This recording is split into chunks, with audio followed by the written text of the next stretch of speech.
प्यारे भाई बहनों, सबको जय मसीह की।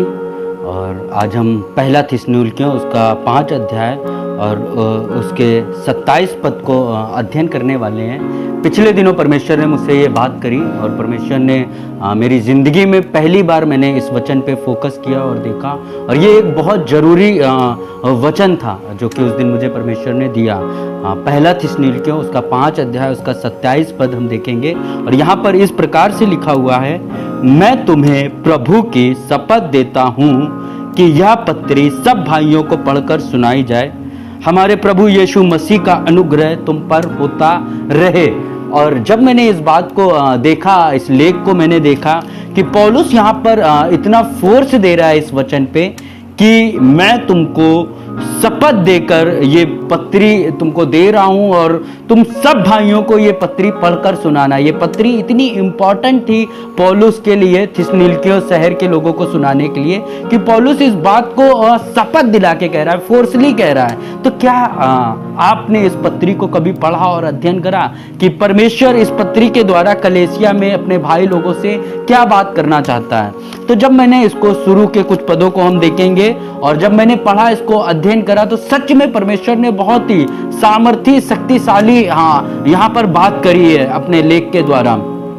तो हम लोग पहला थिस्सलुनीकियों उसका 1 अध्याय और 1 पद को हम पढ़ेंगे।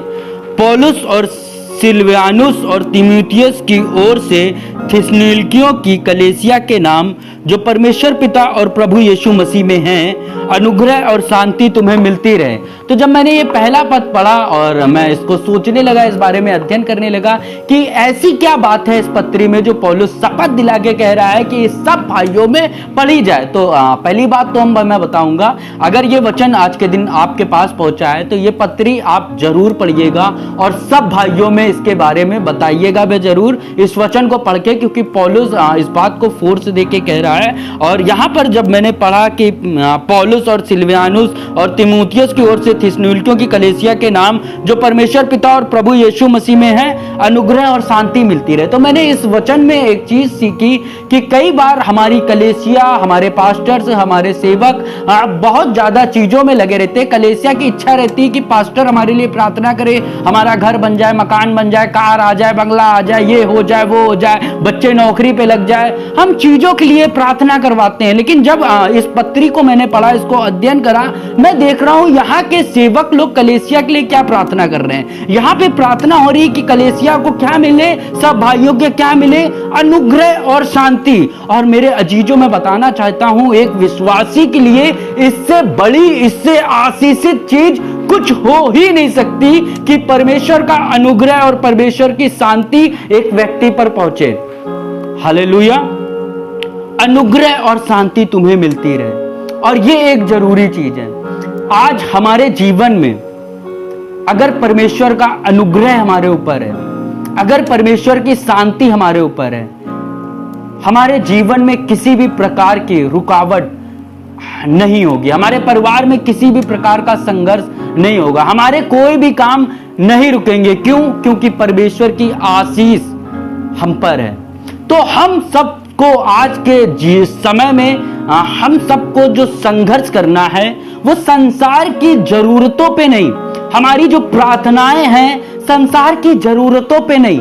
जरूरी क्या चीज है? परमेश्वर का अनुग्रह और परमेश्वर की शांति, और ये आवश्यकता है। और पौलुस इस बात को बता रहा है कि मैं तुम्हें शपथ दिला के कह रहा हूं कि ये पत्री सब भाइयों में पढ़ी जाए। और पहले वचन में कहता है पौलुस कि अनुग्रह और शांति तुम पर पहुंचे। और आज के दिन इस वचन के द्वारा मैं इस वीडियो को सारे सुनने वालों को, अपने सब भाइयों और बहनों को मैं कह रहा हूं कि परमेश्वर आपके जीवन में अपने अनुग्रह और शांति को उंडेले, क्योंकि उसका अनुग्रह हमारे लिए पर्याप्त है। हमारे हर काम होने के लिए उसके अनुग्रह ही पर्याप्त है, और किसी चीज की आवश्यकता नहीं है, किसी पहुंच की और किसी पैसे की आवश्यकता नहीं है। अगर हमारे ऊपर उसका अनुग्रह है और उसकी शांति है तो हमारे लिए कोई भी काम असंभव नहीं है इस पृथ्वी में का।